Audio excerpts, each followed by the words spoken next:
Hey everyone, स्वागत है channel के ऊपर। अगर आप इस वीडियो का थंबनेल देखकर आए हो तो इस चीज से तीन बातें कंफर्म होती है। पहली बात कि आप लोग किसी न किसी कॉम्पिटिटिव एग्जाम की या तो तैयारी कर रहे हो या आने वाले समय में करने वाले हो। दूसरी बात, जिस भी कॉम्पिटिटिव एग्जाम की आप प्रिपरेशन करने वाले हो या कर भी रहे हो, उस एग्जाम में अच्छा खासा मैथ्स आता है। तीसरी और सबसे इंपॉर्टेंट बात, उस एग्जाम में तो मैथ्स आता है पर एग्जाम में मैथ्स आपको नहीं आता है। ये है प्रॉब्लम की बात।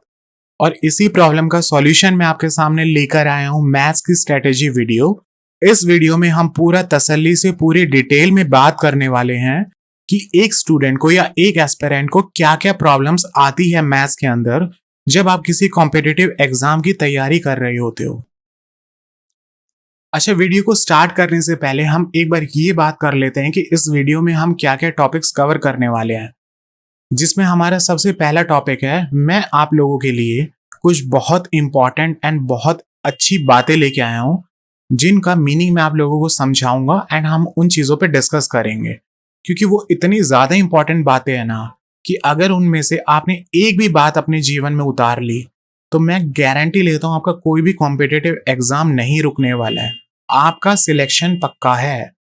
जो हमारा सेकंड टॉपिक होने वाला है उसमें हम डिस्कस करने वाले हैं कि क्या क्या प्रॉब्लम होती है मैथ्स के अंदर जब आप कॉम्पिटिटिव एग्जाम की प्रिपरेशन कर रहे होते हो। ठीक है, फिर हम उन प्रॉब्लम्स के, उन कठिनाइयों के रीजन जानेंगे, क्या कारण है जो वो कठिनाइयां आई या वो प्रॉब्लम्स आई। जब किसी भी चीज के हमें रीजंस पता लग जाते हैं ना, तो बहुत आसान हो जाता है उन रीजंस को जानने के बाद उन प्रॉब्लम के सॉल्यूशन निकालने में। तो यही हमारा लास्ट टॉपिक होगा कि उन चीजों के कैसे बेस्ट पॉसिबल सॉल्यूशंस निकाले जाएं ताकि आपको कभी दोबारा वो चीजें प्रॉब्लम ना करें। तो बिना देरी किए चलते हैं हम हमारे पहले टॉपिक की तरफ, जो है, मैं आप लोगों के लिए कुछ इंपॉर्टेंट बातें जो लेके आया था ना, उन बातों को एक एक करके देख लेते हैं। ठीक है, जिसमें आपकी सबसे पहली बात आपके सामने मैं पेश करने जा रहा हूं वो है टिडिंग। ये है भैया वो पहली बात। अरे अरे अरे, नीचे नहीं देखने का, नीचे नहीं देखने का। ये तो अपनी गंदी नल्ली टीम है, इसको तो देख के क्या ही सीख मिलेगी। मिलेगी आज मैं आपको इसी टीम से एक सीख दिलवाऊंगा। ठीक है, उससे पहले हम ये देख लेते हैं कि भैया ये जो एल्बर्ट आइंस्टीन भाऊ थे हमारे, इन्होंने क्या सीख दी थी हमें। इन्होंने बहुत टाइम पहले एक बात कही थी। वो बात ये थी, insanity is doing the same thing over and over again and expecting different results। इस बात को कहने के बाद इन्होंने एक बहुत लंबी सी जीप भी निकाल दी थी आपको चिढ़ाने के लिए, क्योंकि इन्हें कहीं ना कहीं पता था ये बात तो मैं कह रहा हूं पर इस बात को फॉलो कोई नहीं करेगा, इसलिए वो आपको चिढ़ा भी रहे हैं। ठीक है, अब इस बात का मतलब क्या है। इस बात का मतलब है इंसैनिटी, शायद आपको पता ही होगा। इंसैनिटी होता है पागलपन या पागलपंती, है ना। तो ये भाई कहना चाह रहे थे कि पागलपंती है उस चीज में जब आप सेम चीजें बार बार रिपीट करते हो, ये पागलपंती होती है। एंड सेम चीजें रिपीट करने के बाद आप उन चीजों से बार बार डिफरेंट रिजल्ट एक्सपेक्ट करते हो। क्या बोलना चाह रहा हूं, अगर आप सेम चीजें बार बार रिपीट करोगे तो आपको रिजल्ट्स भी सेम ही मिलने वाले हैं, कुछ अलग नहीं मिलने वाला है। ये बात आइंस्टीन भाव ने कही थी। एंड ये नीचे वाली जो नल्ली टीम है इसको क्यों लेके आया हूं, कल था भैया एशिया कप का फाइनल। ये टीम अकेली ऐसी टीम है जो हवा में उड़ती रहती है एंड सेम मिस्टेक्स बार बार इसने इस टूर्नामेंट में की एंड बार बार एक ही टीम से 3 बार लगातार हारी। एंड वो टीम कौन सी थी, अपनी इंडिया। ठीक है, हमारी प्यारी इंडिया टीम से भैया ये 3 बार मात खा चुकी है टीम। तो इस टीम से हमें सीखने को क्या मिला है, ये ताजा ताजा एग्जाम्पल था मेरे सामने, तो मुझे लगा यार आप लोगों को बता देता हूं कि सेम गलतियां, सेम चीजें बार बार करोगे तो सेम रिजल्ट्स आपको बार बार मिलने वाले हैं। ठीक है, तो हमेशा ट्राई करा करो कि जब भी आप एक बार आपको कोई सेटबैक लग जाए या अपसेट हो जाए, एक बार आपकी चीजें आपके अकॉर्डिंग वर्क ना करे, तो हमेशा दूसरी बार स्टार्ट करने से पहले उन चीजों को थोड़ा सा डिफरेंट वे में ट्राई करने की कोशिश किया करो। अगर आप वही चीजें वापस से उसी सेम वे में करोगे जैसे आपने पहले की थी, तो आपको रिजल्ट्स भी वही सेम मिलेंगे जो आपको पिछली बार मिले थे। मैं उम्मीद करता हूं आपको ये एग्जाम्पल बहुत अच्छे से समझ आया होगा।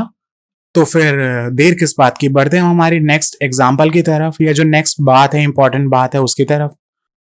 जो अगली इंपॉर्टेंट बात मैं आपके लिए लेके आया हूं वो है put all your efforts at the start of the preparation. तैयारी की शुरुआत में ही अपना पूरा प्रयास लगा दो। इस बात का सीधा और सिंपल सा मतलब है, जब आप तैयारी स्टार्ट करते हो ना, तो जो आपका दिमाग होता है वो बहुत इनिशियल स्टेज में होता है, वो बहुत सारी नई चीजों को समझने के मूड में होता है, चीजें जल्दी समझ आती है। तो कोशिश करनी है कि उस टाइम का आप फायदा उठाओ, एंड जितना हो सके पहले ही साल में आप इतनी मेहनत कर डालो कि बाद में आपको प्रॉब्लम ना हो। बाद में प्रॉब्लम क्या होती है, बाद में प्रॉब्लम बहुत होती है, और ये मैं बहुत काम की चीज बता रहा हूँ। बाद में प्रॉब्लम ये होती है कि आपका फैमिली प्रेशर इंक्रीज होने लग जाता है। आपके घर वाले आपके ऊपर प्रेशर डालते हैं कि हमार लल्ला तो प्रिपरेशन कर रहा है पर अभी तक सिलेक्शन क्यों नहीं हो रहा है, ये प्रेशर।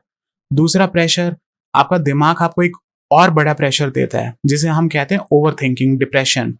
वो चीजें आपके ब्रेन में ऐसी जगह बना लेती है ना कि आप हर पॉइंट पे ओवर थिंक करने लग जाते हो कि यार ये तो मेरे को आता था, इस पे क्यों नहीं कर पा रहा हूँ, ये तो मैंने किया हुआ है, ये क्यों नहीं निकल पा रहा है। ये सारे डिसएडवांटेजेस हैं जब टाइम इंक्रीज हो जाता है और चीजें सॉल्व नहीं होती है, सिलेक्शन नहीं होता है। ये उन चीजों के कॉन्सिक्वेंसेज हैं। ठीक, तो इन बातों का हमेशा ध्यान रखना है कि जितना जल्दी हो सके इस प्रिपरेशन लूप से आपको बाहर निकलना है। अब बारी आती है हमारी नेक्स्ट इंपॉर्टेंट बात की, और अगर आपको यहां तक वीडियो अच्छी लगी है तो please like, share and subscribe करते हैं। ठीक है, इससे क्या होगा, कुछ नहीं होगा, नहीं करना मत करो भैया, आपको फायदा होना चाहिए, that is the main motto.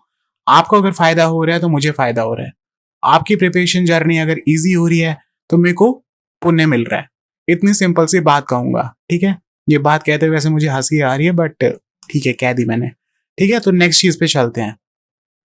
A good thing cost more at one time but is better than a cheap one. महंगा रोता एक बार, सस्ता रोता बार बार। ये लाइन आपने कहीं ना कहीं तो अपने घर पे किसी बड़े बूढ़े से सुनी होगी। इस लाइन का मतलब क्या है, जब भी लाइफ में आपको कभी इन्वेस्टमेंट करनी पड़े, चाहे वो टाइम की इन्वेस्टमेंट हो, चाहे वो पैसे की इन्वेस्टमेंट हो, पहली बारी में ही अच्छी खासी इन्वेस्टमेंट कर दो। क्या बताना चाह रहा हूं, मान लो आप किसी एग्जाम की प्रिपरेशन कर रहे हो, ठीक है, उसमें पहले टाइम में ही इतना क्वालिटी का पढ़ लो ना, इतनी क्वालिटी की प्रिपरेशन कर लो कि बार बार आपको चीजों के लिए भटकना ना पड़े। फॉर एग्जाम्पल इन मैथ्स, अगर आप परसेंटेज कर रहे हो, ठीक है, I am taking example of percentage. आप परसेंटेज कर रहे हो, आप एक बारी में ही, जब आप बिगिनर हो, इस लेवल का परसेंटेज कर लो ना कि आपको किसी दूसरी जगह पे जाने की जरूरत ही ना पड़े। आपको एक बारी में इतना अच्छा क्वालिटी का समझ आ जाए ना कि आपको दोबारा कभी उस चीज के कॉन्सेप्ट्स उठा के ना देखने पड़े। ये इस लाइन का मतलब है कि एक बार क्वालिटी की चीजों पे इन्वेस्ट की हुई चीजें या इन्वेस्टमेंट कभी भी खराब नहीं जाती है। ठीक है, तो बेटर हमेशा यही रहता है कि एक बार टाइम लगा लो, एक बार चीजों पे इन्वेस्ट कर लो। अच्छा, जो अगली बात मैं आपको बताने वाला हूं ना, वो मेरी तो यार पर्सनल फेवरेट बात है। देखते हैं आप लोगों को कितना पसंद आती है वो बात। तो चलो चलते हैं नेक्स्ट बात पे। हमारी अगली बात है ये, do you work in such a way that the work itself seems like the result. कर्म ऐसा करो कि कर्म ही फल लगे। आज तक आपने क्या सुना है कि कर्म करो फल की चिंता मत करो, है ना, ये चीजें सुनी है। या कर्म ऐसा करो, इतना अच्छा करो कर्म, इतने अच्छे से काम करो कि फल आपको अच्छा ही मिले, ये चीज आपने सुनी होगी। ठीक है, पर मैं आज आपके लिए एक नई चीज लेके आया हूं।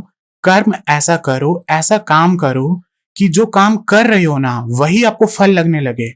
उसी काम में इतनी एक्साइटमेंट, इतना मजा आने लगे आपको कि हर एक काम, एक एक मिनट का काम, एक एक चीज आपको इतना एंजॉय करवाए ना कि आपको रिजल्ट की परवाह ही ना हो। आप उस प्रोसेस को एंजॉय करने में लग जाओ, है ना।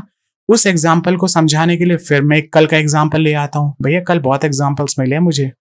देखो ये कल क्या हुआ कि आपको पता ही है टीम इंडिया ने बॉयकॉट कर रखा था, है ना, पाकिस्तान के साथ खेलना, ये वो सारी चीजें चल रही थी।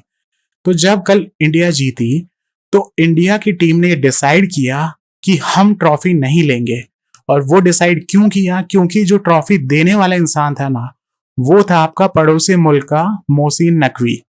ठीक है, he is the president of ACC, Asian cricket council. जो एशिया कप करवाया है वो उसी की लीडरशिप में हुआ है। तो वो ट्रॉफी देने वाला था एंड इंडियन टीम ने ट्रॉफी लेने से मना कर दिया। बट आप मुझे एक बात सोच के बताओ, इन प्लेयर्स के रिएक्शंस को देख के, ये जो भैया हंस रहे हैं, कूद रहे हैं, खेल रहे हैं, है ना, बिना ट्रॉफी के ही ट्रॉफी इमेजिन करके ही सेलिब्रेशन कर ली। ये भी एक हिस्ट्री में पहली बार चीज हुई है कि विदाउट विनिंग मूवमेंट के, विदाउट ट्रॉफी के कोई टीम सेलिब्रेट कर रही है। This is the only incident that took place in history. इस चीज से आपको क्या समझ आया? इस चीज से आपको यह समझना चाहिए कि यार, चाहे बेशक इनको रिजल्ट ना मिला हो, चाहे बेशक इनको ट्रॉफी ना मिली हो, जो ट्रॉफी इनको मिलनी चाहिए थी, जो ये डिजर्व करते थे, मान लिया वो ट्रॉफी नहीं मिली ड्यू टू एनी रीजंस, कोई भी रीजन है नहीं मिली, तो क्या ये उस प्रोसेस को जो ये इतने सारे मैचेस खेल के जीते हुए आए हैं, क्या उन मैचेस का कोई रेलेवेंस नहीं रहा? उन मैचेस की कोई औकात नहीं रही? उन मैचेस की बहुत ज्यादा रेलेवेंस है। क्या रेलेवेंस है? इन लोगों ने एक एक मैच के अंदर अपने आप को एंजॉय किया है। इनका प्रोफेशन है गेम खेलना, क्रिकेट खेलना। इन लोगों ने हर मैच पे हर बॉल को एंजॉय करके खेला है। इसलिए रिजल्ट ना मिलने के बाद भी, ना ट्रॉफी ना मिलने के बाद भी, इनके चेहरों पर इतनी ज्यादा खुशी दिख रही है आपको। तो यही सेम चीज मैं आपको समझाना चाहता हूं। जब आप पढ़ाई करते हो या मैथ्स करते हो या कोई भी सब्जेक्ट करते हो, आप एक एक क्वेश्चन, एक एक कॉन्सेप्ट इस वे में करो कि वही आपका विनिंग अवार्ड है, वही आपका रिजल्ट है। समझिए इस बात को, बहुत डीप मीनिंग है इस बात का, बहुत बहुत अच्छी बात है ये। अब टाइम आ गया है कि हम मूव करें हमारी अगली इंपॉर्टेंट बात के ऊपर, और वो इंपॉर्टेंट बात हमारी जो है वो है ये, honesty is the best policy. ईमानदारी सबसे अच्छी नीति है। ये तो आपने बहुत बचपन में पढ़ा होगा, या हमेशा ये कहीं ना कहीं किताबों में लिखा होता है, आपने पढ़ा ही होगा। पर हम इस चीज के ऊपर बात नहीं करेंगे, हम इससे थोड़ा एडिशनल चीजों पे बात करेंगे। और वो एडिशनल चीज मैं क्या लेके आया हूं, वो चीज है ये, honesty is the best policy. हम सबको पता है ये, but most of the aspirants are not honest with themselves. ये सबसे इंपॉर्टेंट बात है कि जब भी आप प्रिपरेशन कर रहे हो किसी भी एग्जाम की, the first thing that you need to understand is be honest with yourself. बहुत सारे बच्चे खुद के साथ ईमानदार नहीं रहते हैं। ईमानदार नहीं रहने से क्या मतलब है? ईमानदार नहीं रहने से सीधा सीधा ये मतलब है कि आप जिस भी एग्जाम की प्रिपरेशन कर रहे हो, फॉर एग्जांपल एसएससी, सीजीएल या बैंकिंग, जिस भी एग्जाम की प्रिपरेशन कर रहे हो, क्या आप लोगों ने उतनी मेहनत, उतना टाइम उस एग्जाम की प्रिपरेशन को दिया है? ये ईमानदारी की बात आपको खुद के साथ करनी होती है। इस चीज को मैं एक एग्जाम्पल से समझता हूँ। फॉर एग्जाम्पल, अगर हम मैथ्स की ही बात करें, ठीक है, मैथ्स में मान लो आप एक चैप्टर उठाते हो परसेंटेज, ठीक है, आपने परसेंटेज स्टार्ट किया। आप परसेंटेज स्टार्ट करते ही जो सबसे पहला थॉट लेके आते हो दिमाग में, वो ये लेके आते हो कि ये चैप्टर भैया कितना कम से कम हमें करना पड़े। This is the very wrong approach for any competitive exam. एक बात बताओ, जब आप चीजें नई स्टार्ट कर रहे हो, तो आपके अंदर अगर पहले ही ये चीज आ रही है कि कब ये चैप्टर खत्म होगा, कितनी जल्दी खत्म होगा, कितने कम क्वेश्चंस करने पड़े हमको, तो यार ऐसे तो काम नहीं चलने वाला। ठीक है, अगर आप एक बिगिनर हो तो आपका फर्स्ट माइंडसेट जो होना चाहिए ना, वो ये होना चाहिए, भैया मुझे कितना भी दे दो, मैं इंटरेस्ट से सारी चीजें कर लूंगा, जितना ज्यादा से ज्यादा कर पाऊं मैं उतना करूंगा, ताकि मेरे को क्लैरिटी मिले कॉन्सेप्ट्स की बहुत अच्छे से।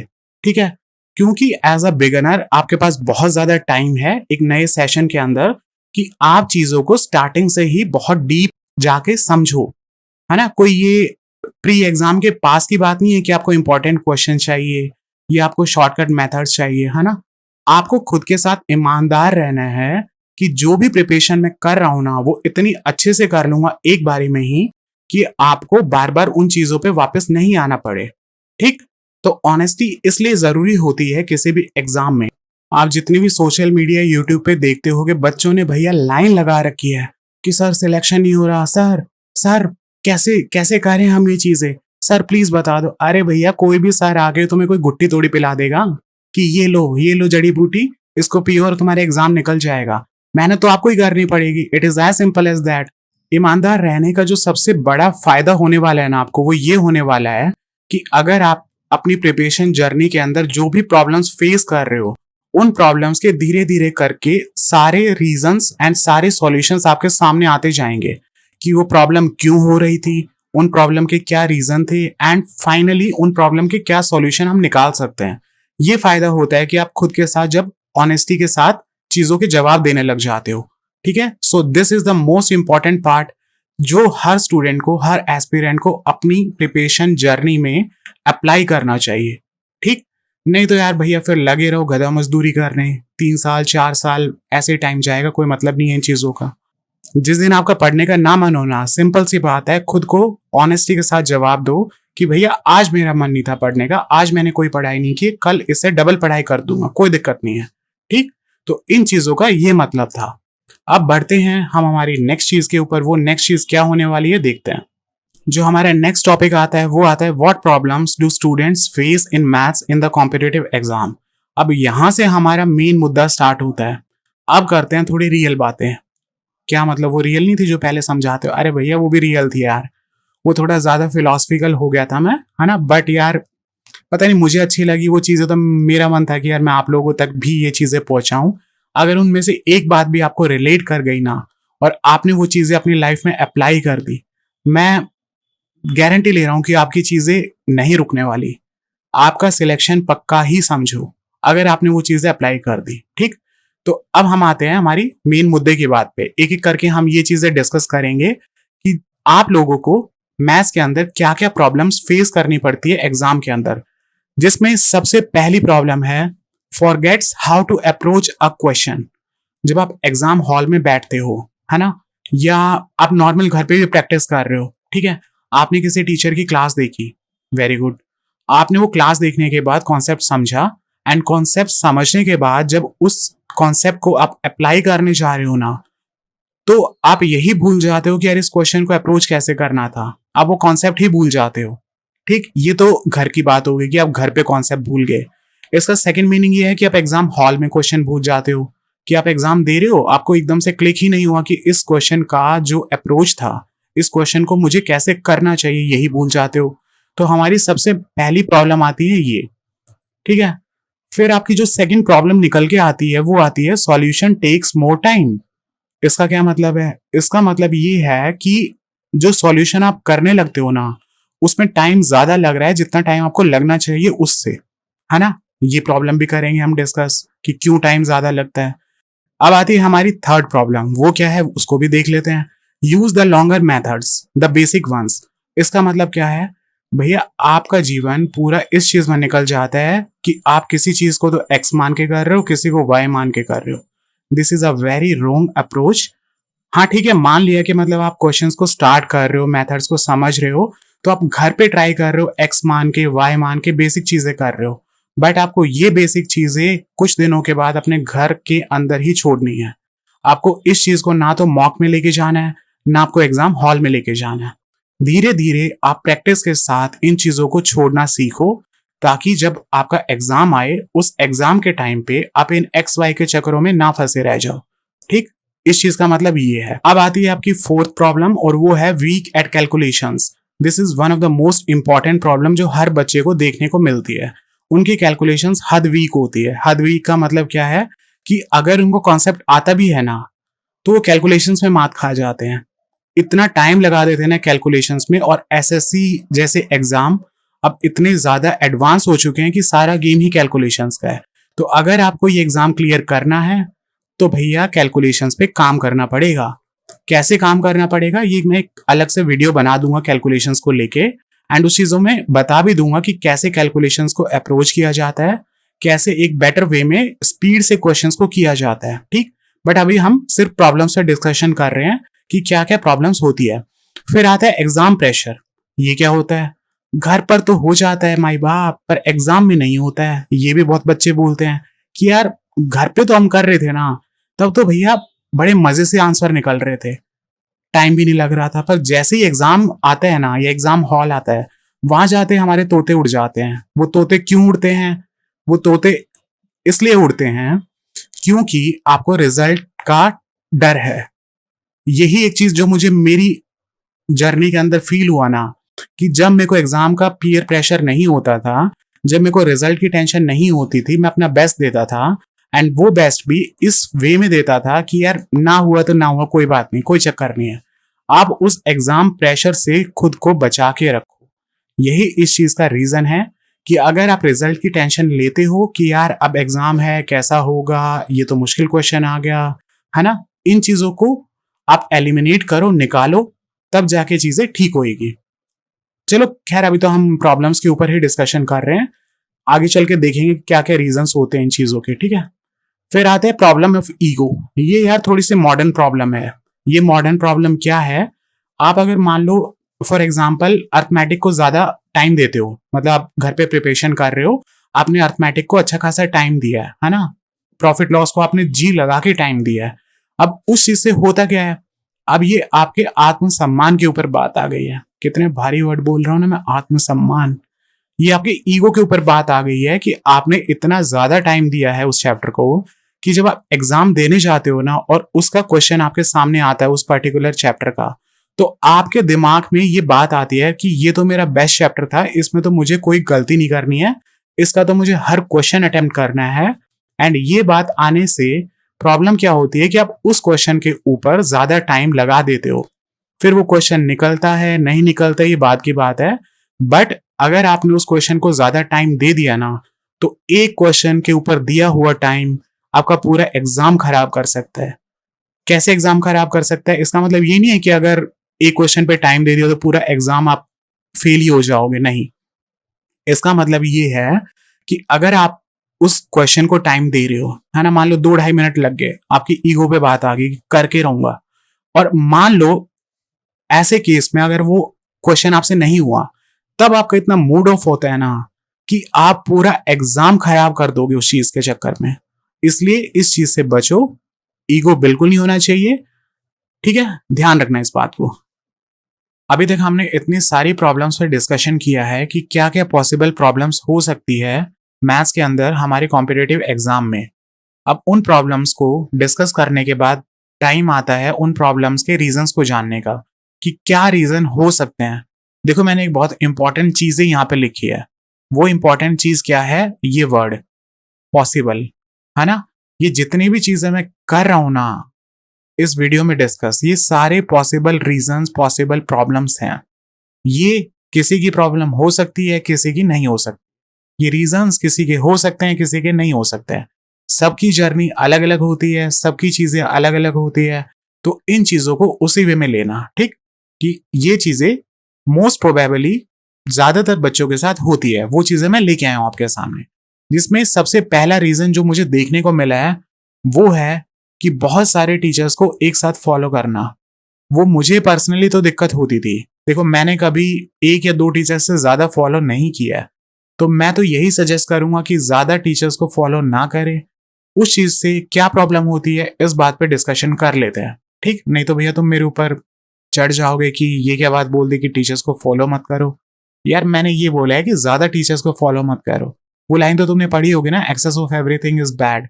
तो यार अति तो भैया हर चीज की बुरी होती है, ठीक है। तो इस चीज का क्या मतलब है, क्यों मैं ये बात बोल रहा हूँ कि ज्यादा टीचर्स को फॉलो करने से नुकसान होता है, वो मैं इसलिए बोल रहा हूं। अगर मान लो मैं आपको एक एग्जांपल देता हूँ, ये चीज आपको एक एग्जांपल से बेटर समझ आएगी। फिर मैं वही एक एग्जांपल दूंगा कि मान लो आप एक चैप्टर स्टार्ट करते हो या अर्थमेटिक स्टार्ट करते हो, ठीक है। You are going to start arithmetic, ठीक है। अर्थमेटिक में सबसे पहला चैप्टर कौन सा उठाने वाले हो आप, परसेंटेज। ध्यान देना इस बात पे, यहां बहुत सारी चीजों के राज खुलने वाले हैं, ठीक है। सबसे पहला चैप्टर आप उठाते हो परसेंटेज, ठीक। आपने हर टीचर का डेमो वीडियो देखा, डेमो लेक्चर देखा, आपने एक टीचर पसंद कर लिया, आपको उससे पढ़ना है, मान लिया, ठीक है, वेरी गुड। आप उसके पास परसेंटेज करने गए, उसने पूरा जी जान लगा के परसेंटेज करवाया, ठीक, ठीक है। आपने जो चीजें वहां सीखी, आपने प्रैक्टिस की, आपको वो चीजें समझ आ गई। फिर आप क्या हो, आपके अंदर तो एक कीड़ा आता है। वो कीड़ा क्या होता है कि आप यूट्यूब स्क्रॉल करते रहते हो। आजकल इतने बढ़िया बढ़िया थंबनेल डाले होते हैं लोगों ने, 2 दिन में एसएससी कैसे क्रैक करे, 4 महीने में कैसे करे, 3 दिन में कैसे करे, 1 दिन में कैसे करे, है ना। तो ऐसे ही थंबनेल्स के जाल में आप फंस जाते हो।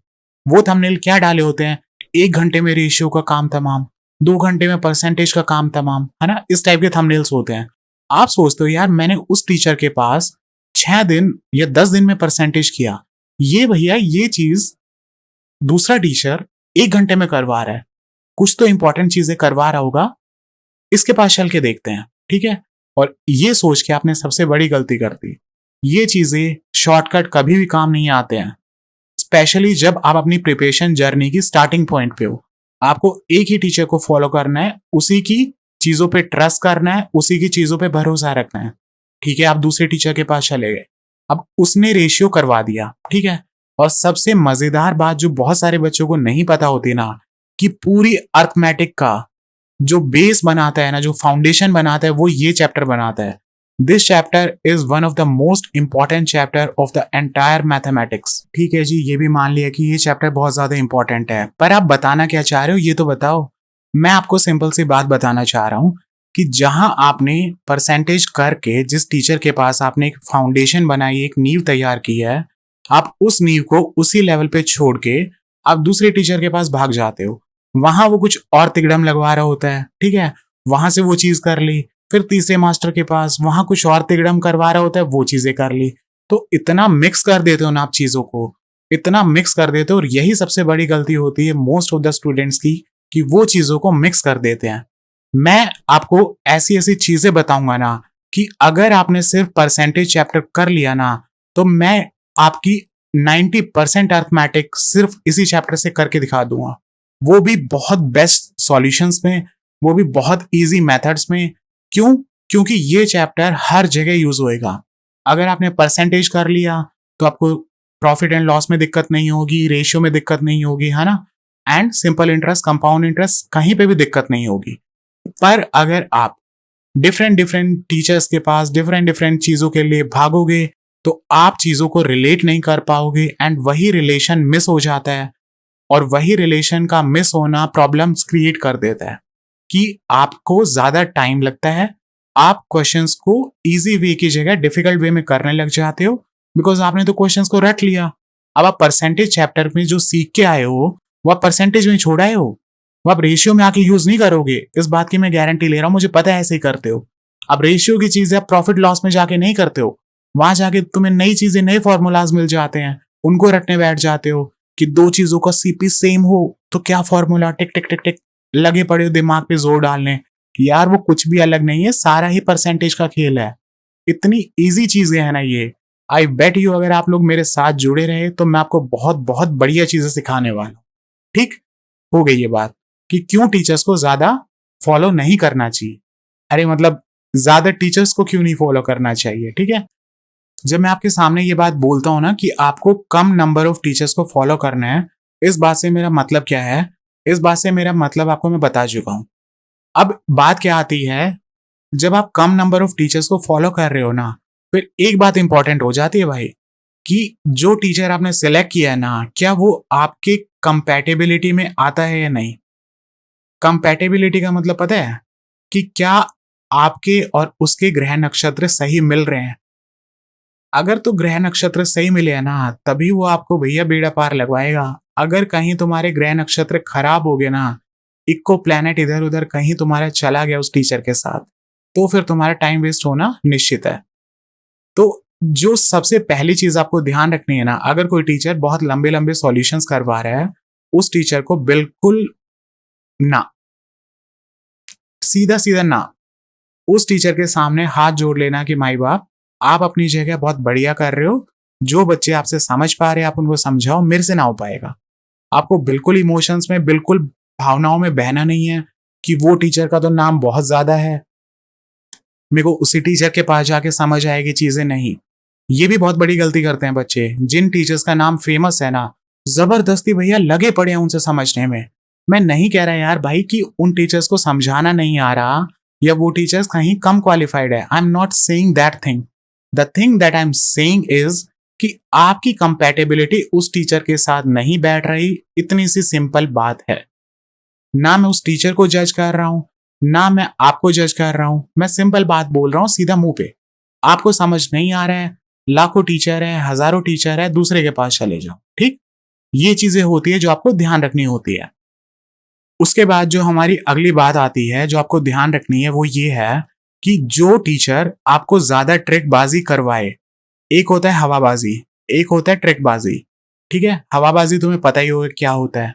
जो ट्रिकबाजी होती है ना, वो होता है कि कोई टीचर अगर ज्यादा अमाउंट में आपको ट्रिक्स बता रहा है कि ये हो जाए तो फलाना कर देना, ये देखो छू मंतर 1 मिनट का सॉल्यूशन, ये देखो छू मंतर 30 सेकंड का सॉल्यूशन, है ना।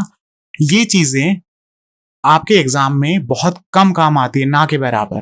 ठीक, उस भैया को तो व्यूज चाहिए, उस भैया को तो रीच चाहिए, है ना, कि ज्यादा से ज्यादा उसकी वीडियो वायरल हो। ये रियलिटी है यार, इस चीज को कितना तुम छुपाओगे या कोई टीचर कितना छुपाएगा। आजकल तुमने देखा है रीलबाजी चल रही है बढ़िया, जहां पहुंचना होता है मास्टर को वहां रील पहले पहुंच जाती है ना। तो उस चीज से मैं बताना चाह रहा हूं कि जो ज्यादा ट्रिक्स के ऊपर रिलाई करवाए, डिपेंड करवाए आप लोगों को, उस टीचर को दूर से हाथ जोड़ के राम राम। चलो जी आगे, हमको नहीं पढ़ना आपसे। ठीक, अब आपके दिमाग में सवाल आ रहा होगा कि यार दुनिया तो लगी पड़ी है शॉर्टकट, छोटे सॉल्यूशंस के लिए, ट्रिक्स के लिए, आप हमें कह रहे हो कि इन चीजों से दूर रहो। इन चीजों से दूर रहने का मतलब ये है कि आपको शॉर्टकट्स, आपको चीजें दूसरी जगह शिफ्ट करनी है। इन चीजों में, ये फैंसी चीजों में आपको अपना टाइम खराब नहीं करना है। ट्रिक्सबाजी में आपको और भी बेटर सॉल्यूशंस मिल सकते हैं, जो मैं आपको बताऊंगा, मैं आपको समझाऊंगा कि क्या बेटर सॉल्यूशंस हो सकते हैं, कैसे आप इंटरेस्ट जनरेट कर सकते हो मैथ्स के अंदर, चीजों को अपने आप खुद से अपने वे में सॉल्व करके। ठीक है, इन चीजों पे करेंगे हम बात 2-4 मिनट के बाद। ठीक है, तो उस टाइम तुम्हारा डाउट क्लियर हो जाएगा कि मैं शॉर्टकट चीजों से अवॉइड नहीं करवा रहा हूं तुमको, मैं तुम्हें इन चीजों से अवॉइड करवा रहा हूं कि ट्रिक्स आपकी एक क्वेश्चन में अप्लाई हो जाती है, बाकी 9 क्वेश्चंस में अप्लाई नहीं होती है। तो अब क्या उस एक क्वेश्चन को रटने बैठोगे क्या? एग्जाम में वो आ जाएगा तो कैसे पता लगेगा कि इसमें ट्रिक लग सकती है नहीं लग सकती है? 30 सेकंड तो तुम इसी में निकाल दोगे, उसकी मुंह दिखाई करने में कि घूंघट हटाओ, देख रहे हैं ट्रिक्स लग पा रही है नहीं लग पा रही है क्वेश्चन की, है ना। फिर घूंघट नीचे, अरे नहीं लग पा रही है, ये तो पोपट हो गया। तो इन चीजों से बचना है आपको। ठीक है, चलो चलो चलो, बहुत टीचर्स की बुराई होगी, आगे बढ़ते हैं, नहीं तो नीचे वो फैन आर्मी वाले आ जाएंगे, मेरे टीचर को ऐसा कैसे बोला, काई को बोला। अरे भैया मैंने तो नाम भी नहीं लिया किसी टीचर का। ठीक है, तो ये चीजें मैं आपके बेनिफिट के लिए बता रहा हूँ, टीचर्स का कुछ नहीं जाने वाला। आज तुम्हें वो कम चीजें करवा के, घटिया चीजें करवा के, अगले महीने वो नया बैच लॉन्च कर देंगे। नुकसान किसका हुआ? तुम्हारा। तुम्हारे हाथ में है, तुम्हारा नुकसान होता है, तुम्हारे हाथ में है, तुम्हारा फायदा होता है। ठीक है, तो इन चीजों को डिस्कस करना इंपॉर्टेंट हो जाता है, क्योंकि तुम ना कट्टर फैन हो जाते हो किसी टीचर के। किसी भी टीचर का कट्टर फैन मत हो, जितना उससे समझ आए उतना करो, नहीं तो अपना बैग बस्ता सामान उठाओ, चलो दूसरे रास्ते। और अगर कहीं पे भी कुछ भी समझ नहीं आ रहा ना, फिर भी अपना सामान उठाओ और चलो हरिद्वार, कोई दिक्कत नहीं है। हमको पढ़ाई करनी नहीं है, करना ही नहीं मांगता अपन को पढ़ाई। ठीक है, अब हम आते हैं सेकंड टॉपिक पे, जो हमारा है don't have an interest in doing maths. वाह, ये हर उस प्रॉब्लम की जड़ है जो आपको होती है पढ़ाई करने में। ये सिर्फ मैथ्स की बात नहीं है। अगर आपको कोई इंटरेस्ट नहीं आता है पढ़ने में, या मैथ्स करने में, या इंग्लिश करने में, तो आपकी चीजें बहुत ज्यादा डिफिकल्ट हो जाएगी। क्यों डिफिकल्ट हो जाएगी? देखो भैया, ये बात किसी से नहीं छुपी है कि आपके मैथ्स में 15 से 16 चैप्टर होते हैं। ठीक है, ये मैं मिनिमम बता रहा हूं। अंदर इन चैप्टर से सब पार्ट करोगे, इनको तोड़ोगे तो बहुत सारी चीजें हैं, बट मेन 15-16 चैप्टर्स हैं। तो इन 15-16 चैप्टर्स को करने में एटलीस्ट तुम्हें 6 से 7 महीने तो लगेंगे। ठीक है, अब तुम्हारे हाथ में है वो 6 से 7 महीने, तुम बहुत ज्यादा मेहनत करके चीजों को एक बारे में समझ के, कॉन्सेप्ट्स की क्लैरिटी लेके कर लो, या दूसरी साइड जल्दबाजी में रहो कि हम तो 3 महीने में मैथ्स उड़ा देंगे, 2 महीने में उड़ा देंगे।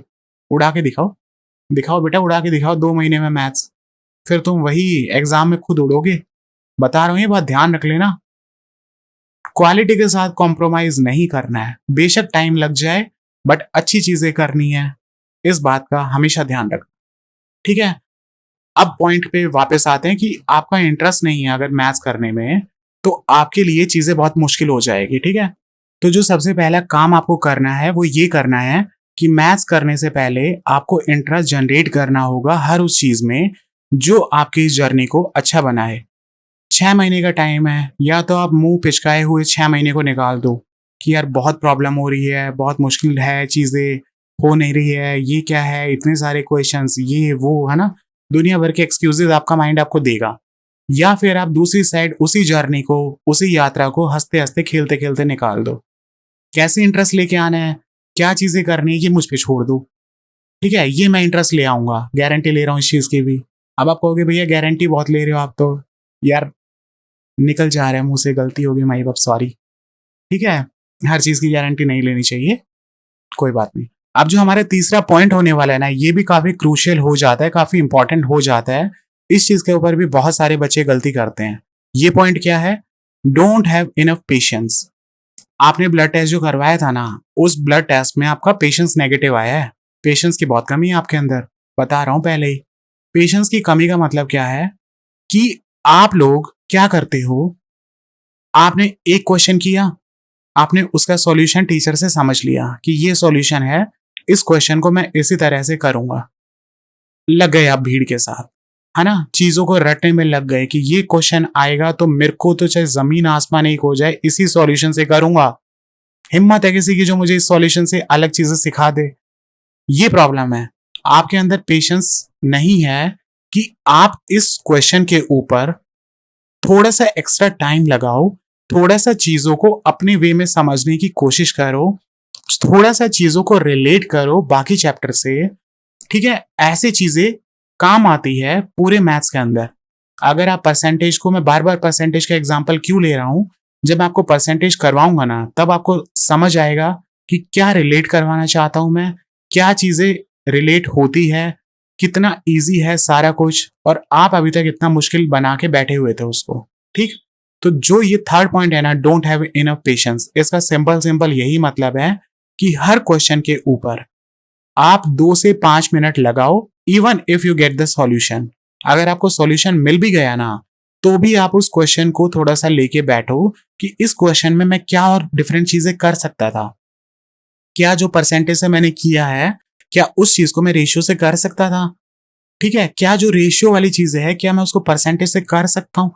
ट्राई करने में क्या जा रहा है, पेन ही तो घिसेगा, कॉपी ही तो घिसेगी। ठीक है, और हमेशा चीज ध्यान रखना एक बात, ये भी मैं एक फिलॉसफी की बात कह ही देता हूँ यार, याद आ गई तो लगे हाथ चिपका ही देता हूँ। वो बात है ये, गुड थिंग्स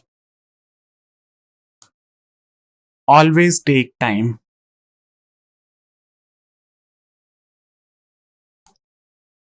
अच्छी चीजें हमेशा टाइम लेती है। अगर आपको अच्छी चीजें करनी है ना, तो भैया पेशेंस तो आपके अंदर होना चाहिए।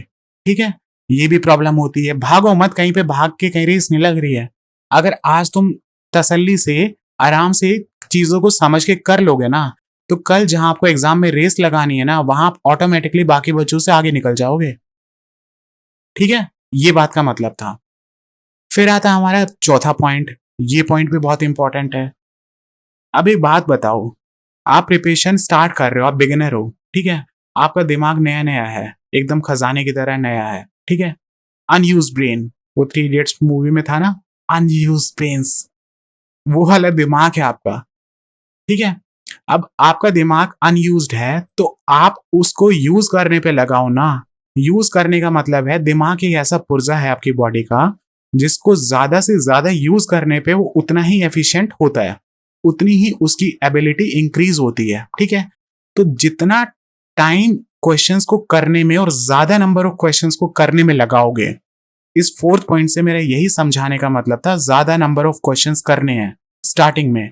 ठीक है, इंपॉर्टेंट क्वेश्चंस के पीछे आपको भागना है बिल्कुल लास्ट में।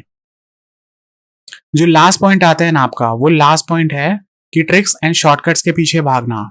ठीक है, वो मैं ऑलरेडी आपके साथ डिस्कस कर चुका हूं कि शॉर्टकट एंड ट्रिक्स कुछ नहीं होता है, ऐसी चीजें सिर्फ भूत प्रेत की तरह होती है, जिनकी बातें चलती है पर वो रियल लाइफ में एग्जिस्ट नहीं करती है। आपको ये मान के चलना है। और दूसरी साइड में आपको ये बताना चाह रहा हूं कि अगर हम ट्रिक्स एंड शॉर्टकट्स को अवॉइड कर रहे हैं ना, तो इसका मतलब ये नहीं है कि हम चीजों को कम टाइम में सॉल्व नहीं कर सकते, या क्वेश्चंस को कम टाइम में सॉल्व नहीं कर सकते। बहुत इजी वे में, बहुत कम टाइम में सॉल्व करने वाली चीजें भी मैं आपको सिखाऊंगा। ठीक है, थोड़ा सा धैर्य रखो। पेशेंस की बात हुई थी ना, पेशेंस रखो। अब बढ़ते हैं भैया, अब क्या बताना है अब मेरे को, देखते हैं आगे क्या है। ये क्या, let's talk about the best possible solutions. ये तो यार मैं आपको बताता ही आया हूँ क्या क्या सॉल्यूशंस है, क्या क्या प्रॉब्लम्स है ना। सारी चीजों को मैंने मिक्स कर दिया आई थिंक, बट चलता है इतना तो। सारी चीजों को मैंने अच्छे से डिस्कस कर दिया है। जिस भाई बंधु की कोई प्रॉब्लम रह गई हो कि यार ये तो मेरी एक अलग से ही प्रॉब्लम है, ऐसी प्रॉब्लम तो इतिहास में किसी भी बच्चे की नहीं हुई है, तो वो नीचे कमेंट कर देना, मैं उसकी प्रॉब्लम अलग से ले लूंगा, उसको अलग से सॉल्यूशंस बता दूंगा। ठीक है, उन चीजों पे काम करने का पूरा रोल आप लोगों को आता है। ठीक, तो चलो आगे बढ़ते हैं।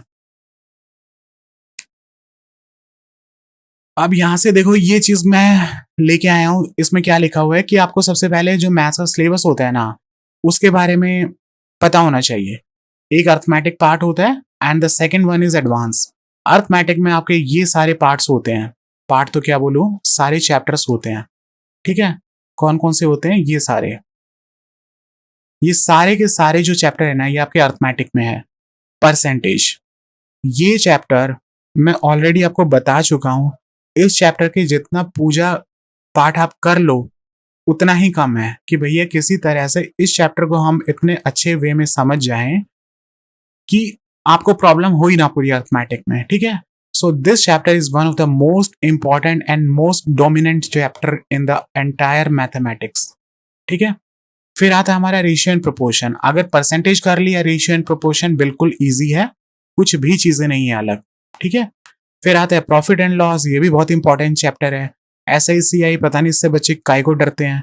मिक्सचर, यहाँ पे तो यार तुमको मिलाना मिलाना ही होता है, इसमें क्या प्रॉब्लम आती है, इस डब्बे को उसमें डाल दिया, ये दारू का पैक इधर बना दिया, ये दूध में पानी डाल दिया, है ना। इन चीजों में क्या ही दिक्कत आती है बताओ। चलो करेंगे इन चीजों को भी, अगर दिक्कत आती भी है तो कोई दिक्कत नहीं है, कर लेंगे। फिर आता है आपका time and work, time and distance, boats and trains, averages and pipe and systems. ठीक है, ये मेन इंपॉर्टेंट चैप्टर्स हैं। अगर इसमें कोई एक आधा चैप्टर छूट गया हो तो करने तो सारे ही हमको, वो भी कर लेंगे, है ना, लिस्ट में नहीं आ पाया नाम। और ये जो सेकंड पार्ट होता है ना, ये आपका एडवांस होता है and in the advance section you will see all these chapters. The first one is algebra, the second one is geometry, mensuration, trigonometry, number system and DI। ठीक है, ये सारे चैप्टर्स हैं। अब अगर आप इनकी काउंटिंग करोगे ना, 1 2 3 10 तो इधर है, 6 इधर है, देखो वही एग्जैक्टली 16 चैप्टर्स बने हैं मेन। तो भैया मेहनत तो बहुत करनी है आपको। जो हमारा पहला पॉइंट था उसमें हमने ये डिस्कस कर लिया है कि मैथ्स के जितने भी चैप्टर्स हैं ना, उनको आप कैसे डिवाइड करते हो, 2 पार्ट्स में डिवाइड करते हो, अर्थमेटिक एंड एडवांस। ठीक है, अब जो सेकंड पॉइंट है ना, उसमें हमें क्या देखने को मिल रहा है कि अब हमें जो पहले हमने 2 पार्ट्स में डिवाइड किया था ना, उन 2 पार्ट्स को फिर और पार्ट्स में डिवाइड करना है।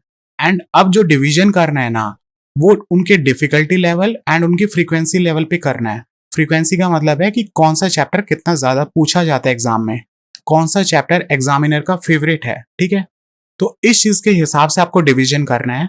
ये डिवीजन जो मैं करके लेके आया हूं ना, सारा का सारा, ये मैंने अपने हिसाब से किया है एंड ये डिवीजन आप लोगों को अपने हिसाब से करना है। किस भाई को परसेंटेज मुश्किल लगता है वो उसको हार्ड में डाले, ठीक है, जिसको आसान लगता है वो इजी में डाले। ठीक है, ऐसे कर करके आपके सारे चैप्टर्स का डिवीजन आपको करना है। इस डिवीजन करने का फायदा क्या होगा, इस डिवीजन से आपको ये फायदा मिलेगा कि जब आप चीजें करने बैठोगे ना, जब आपके सामने ये लिखा होगा कि आपने हार्ड वाली कैटेगरी में अलजेब्रा को डाला हुआ है, तो इससे आपको बेनिफिट मिलेगा कि आपके दिमाग में क्लैरिटी आएगी कि यार मुझे अलजेब्रा को ज्यादा टाइम देना है, because I have a weak brain in algebra. मेरा कमजोर दिमाग है अलजेब्रा में, एंड अभी कमजोर है, बाद में तो स्ट्रांग बना देंगे हम, कोई दिक्कत नहीं है। ठीक है, तो इन चीजों का ये फायदा है कि सारा का सारा डिवीजन करने का सिर्फ एक ही मोटिव है। वो मोटिव मैं आपको ऑलरेडी बता चुका हूं कि चीजें आपके सामने ब्लैक एंड व्हाइट पेपर पे होगी कि ये चैप्टर मेरे लिए मुश्किल है, इस चैप्टर को मुझे ज्यादा टाइम देना है। ठीक है, in this chapter I am going to invest more time than the other chapters. इतना सिंपल सा मीनिंग है। अगर आपको डिवीजन करनी है, आपकी मर्जी है। अगर आपको लगता है कि यार डिवीजन करके हम अपनी प्रॉब्लम्स बढ़ा लेंगे या हमें प्रॉब्लम होगी चीजों को करने में, तो मत करना, कोई ये इतनी ज्यादा इंपॉर्टेंट चीज नहीं है कि इसके बिना कुछ होगा ही नहीं, ठीक है। फिर आता है जो हमारा पॉइंट है ना, start with high frequency and easy to medium topics. सबसे पहले आपको मैथ स्टार्ट उस टॉपिक से करना है जो आपको लगता है कि आपके लिए इजी है, ठीक है। एंड अगर मैं बात करूं तो यार सभी लोग अर्थमेटिक से स्टार्ट करते हैं, एंड अर्थमेटिक में सबसे मेन टॉपिक ही आपको पता है परसेंटेज से स्टार्ट होती है चीजें, ठीक है। फिर भी मैं आपको बता रहा हूं कि अगर किसी को अलजेब्रा से स्टार्ट करना हो, नंबर सिस्टम से स्टार्ट करना हो, दे कैन डू सो, है ना। आपके ऊपर छोड़ता हूँ ये सारी चीजें, ठीक है जी। ये भी बात हो गई, डिवीजन की होगी सारी, ठीक है। अब क्या बात आती है, अरे ये तो फरहान नाइट्रेट प्री राजुलाइजेशन, याद आया कुछ? याद कैसे नहीं होगा, याद तो आपको सारी चीजें रहती है, बट शर्त यह है कि वो सारी चीजें मूवीज, सोशल मीडिया, रील वील इनकी होनी चाहिए। ए टू जेड बता दो कि आप कौन से दिन में क्या घटना हुई है, बट पढ़ाई की बात आती है वहां आपको एक को चीज याद नहीं रहती।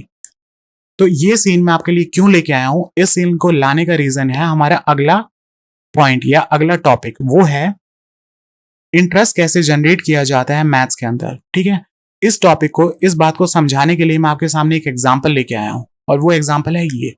जब इस मूवी में ये सीन आता है, जब ये आमिर खान वो दो वर्ड्स लिखता है एंड सारे के सारे उन वर्ड्स का मीनिंग ढूंढने में लग जाते हैं डिक्शनरी में या किन्हीं भी किताबों में, इवन वो वायरस, वो उनका प्रिंसिपल भैया, वो भी लग जाता है।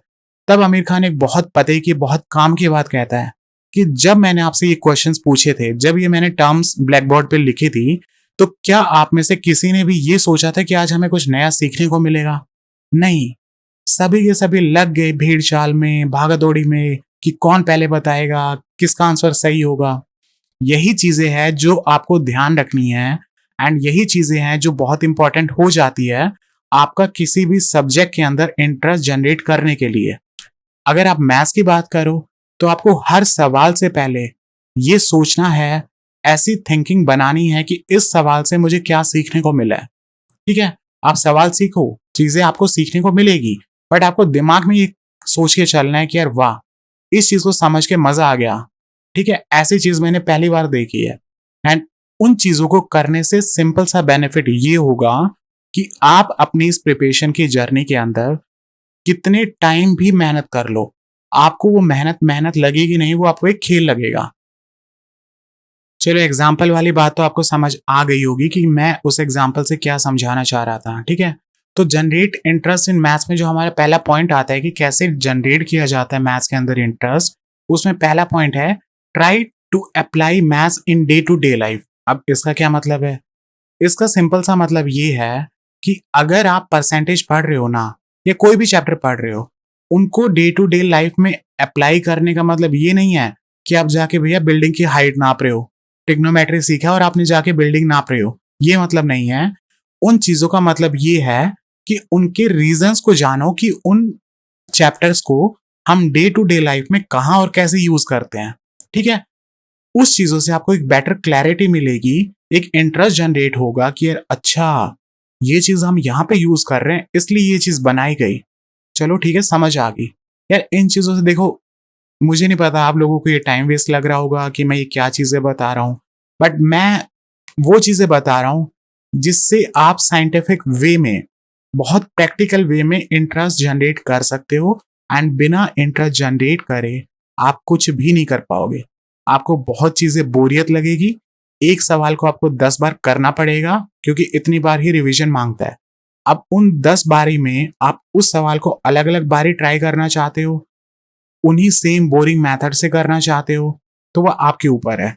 अगर उसी सवाल को आप डिफरेंट डिफरेंट वे में ट्राई करके अपने दिमाग को खोलना चाहते हो, वो भी आपके हाथ में है ना। और वो दिमाग खुलेगा कैसे, डिफरेंट डिफरेंट चीजें कैसे ट्राई कर पाओगे, अगर आपका इंटरेस्ट होगा। तो सारी चीजें घूम फिर के इंटरेस्ट पे आती है, ठीक है। अब मान लो एक और एग्जांपल देता हूं, मान लो आप कल को कहीं वॉक ही कर रहे हो, पार्क में वॉक कर रहे हो, ठीक है। ई भैया आपका पार्क है, इस पार्क में आप वॉक कर रहे हो, एंड इस पार्क में वॉक करते करते round and round, round and round, आपको एक घर दिखा, या जितने भी घर दिख रहे हैं ना, आपको यहाँ पे मान लो घर दिख गया 1429, ये घर का एड्रेस था। अब आप इस घर को देख के, अब खाली तो हुई आप, है ना, घूमते हुए क्या काम कर रहे हो, घूमते हुए आपको यही दिमाग लगाना है कि 1429 जो नंबर आपको दिखा वो किस किस का फैक्टर है, किससे डिवाइड होता है, क्या वो 9 के डिविजिबिलिटी रूल को फॉलो करता है, क्या 11 को फॉलो करता है, क्या 7 से डिवाइड होता है। ऐसी छोटी छोटी ही चीजें हैं जो आपको इंटरेस्ट लाके देगी। मैं ये नहीं कह रहा कि पूरा दिन इन्हीं चीजों पे लगे रहोगे, घर के नंबर ही ताड़ने पे लगे हो, नहीं। मैं कह रहा हूं अगर आप खाली बैठे हो तो अपने ब्रेन को वो टाइम दो, थोड़ा बहुत 5 मिनट 10 मिनट उस एक्सरसाइज को करने का, जिससे आप जब मैथ्स नहीं भी कर रहे हो ना तो भी मैथ्स आपके आसपास घूमता रहे। इतना सा मतलब था इस बात को बताने का। ठीक है, तो ये बात आपको समझ आ गई होगी कि कैसे इंटरेस्ट जनरेट करना है चीजों को आसपास देख के। यही मतलब था डे टू डे लाइफ से रिलेट कैसे करना होता है ना। फिर हम सेकंड पॉइंट पे आते हैं। जो हमारा सेकंड पॉइंट है, give time to discover new ideas and solutions. ठीक है, एंड थर्ड पॉइंट है, try a lot of methods even if you get the solution. इन दोनों पॉइंट्स को मैं एक ही साथ लपेट देता हूं।